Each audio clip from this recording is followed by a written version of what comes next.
You know, naghahanap pa kayo ng pang-merienda? Or kaya naman, pang-midnight snack? Meron yan dito sa aming barangay.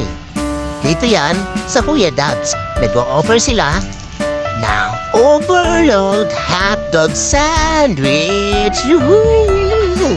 Kitang-kita nyo kung paano nila lalagyan ito ng napakaraming cheese. Sa lahat ng cheese lover, swak na swak sa inyo. Dahil bukod sa maraming cheese, ay murang-mura lang. Alam nyo po ba itong jumbo overload cheese hotdog na ito ay 49 pesos lang. At swak na swak, mabubusog ka rito. Promise. Umorder din kami na overload French fries, cheese flavor. Kitang-kita nyo naman, ito naman ay 59 pesos lang. Sulit na sulit, dito yan sa Kuya Dabs. Dito lang yan, malapit sa Petron Gas Station, Pulok 2, Barangay Sala, Cabuyao, Laguna. Kaya kitang-kita nyo naman, tinikman natin. Solid na solid ang lasa at sulit na sulit ang iyong bayad.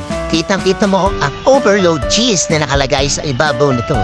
Yun, di ba natatakam ka? Ano pang gagawin?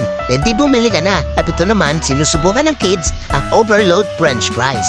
Kitang-kita nyo si Martin tsaka si May. Sarap na sarap. Also, ano pang hinihintay? Tara na, let's go!